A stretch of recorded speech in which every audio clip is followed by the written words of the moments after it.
For more than 300 years, the government of the Dalai Lamas completely dominated the political and religious world of Tibet, right from the great city of Lhasa. But to really understand why and how they rose to such incredible power, we actually have to look past their soaring spiritual legacy. We have to dig into a really complex, deeply strategic history. Because, as you'll see, this is a story forged not just in peaceful, quiet monasteries, but through brilliant political alliances and, frankly, some absolutely brutal civil war. So you kind of have to ask yourself, how did a newly formed monastic sect manage to rule Tibet for over 3 centuries? Well, the answer isn't just a simple story of spiritual inevitability. Instead, it is an absolute masterclass in geopolitical maneuvering. We're talking about spiritual leaders who are actively out there cultivating alliances with heavy cavalry, literally just to survive. Here is our roadmap for the journey. We're starting in 1543 with the birth of the third Dalai Lama. Then we hit 1578, when a crucial Mongol alliance is forged. Things take a dark turn in 1618, when the Yutsong's civil war begins, leading up to 1637 with the arrival of Gushri Khan. And finally, everything culminates in 1642, when the Tibetan state is officially unified. Section 1. A fractured Tibetan plateau. Following the collapse of the mighty Yuan dynasty, the geopolitical landscape of Central Asia was completely flipped on its head. I mean, by the 16th century, Tibet was basically a patchwork of petty kingdoms, feuding principalities, and these really bitter clan rivalries. The ruling Phog-Modrupa dynasty was in a steep decline. They just couldn't assert any real control anymore. And nature abhors a vacuum, right? So this chaos created a massive power vacuum, leaving powerful Buddhist sects directly fighting each other for land, resources, and, most importantly, the crucial patronage of regional warlords. Section 2. Forging the Mongol Alliance. Okay, so right in the middle of this intense, clashing environment, we find a brilliant strategist born in 1543 named Sonam Gyatso. He was recognized early on as a reincarnation, and he grew up to become a leading teacher in the Gelug sect. Now, the Gelug sect was in a fascinating but honestly super precarious position. Founded in the late 14th century, they were kind of the new kids on the block. They controlled these vital central monasteries like Drepung, Ganden, and Sierra, which meant they essentially dominated trade in the Kichu River Valley. But here was the catch. They were the ultimate underdogs in one critical area. They desperately, and I mean desperately, lacked powerful military backing from the established Tibetan aristocracy, who were all already allied with the older, more established sects. Recognizing just how deeply vulnerable his sect was, Sonam Gyatso made this incredibly perilous journey in 1578 to meet with the Mongol warlord Altan Khan. Now, what's really interesting about this is how they resurrected this ancient concept called Choyan, or the priest-patron relationship. This was a unique religio-political alliance that used to exist between the Mongols and earlier Tibetan leaders. It was the perfect symbiotic bond. The spiritual leader provides deep, unquestionable religious legitimacy, and in return, the patron provides absolutely devastating military protection. Win-win, right?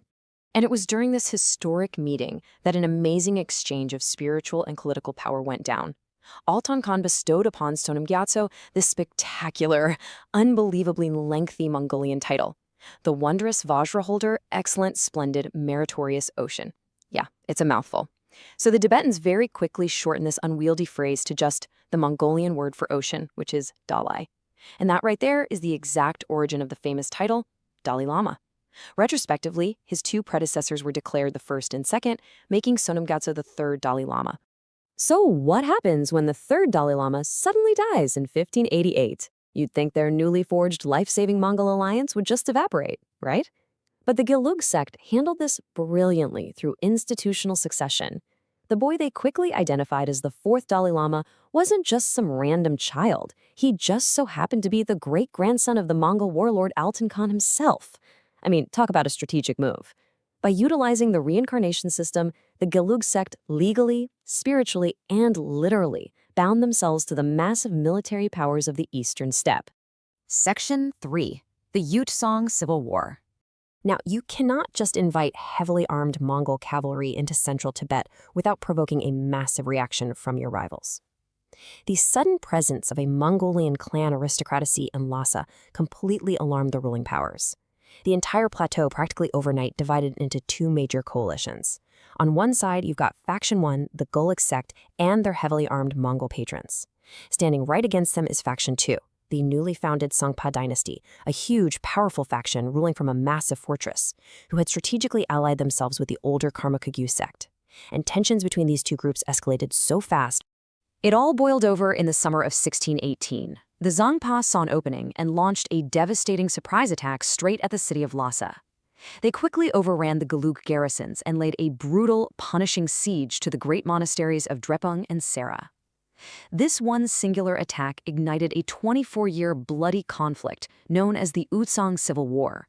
It literally turned much of central Tibet into an active, grueling battlefield.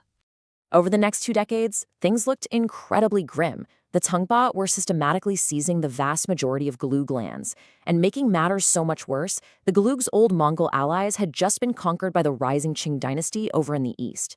So we really have to ask, with Lhasa surrounded, cut off from crucial trade, and their military allies rapidly dwindling, how did the Gelug sect possibly survive this? Well, the answer lies in absolute secrecy. The 5th Dalai Lama was actually born right in the middle of this, in 1617.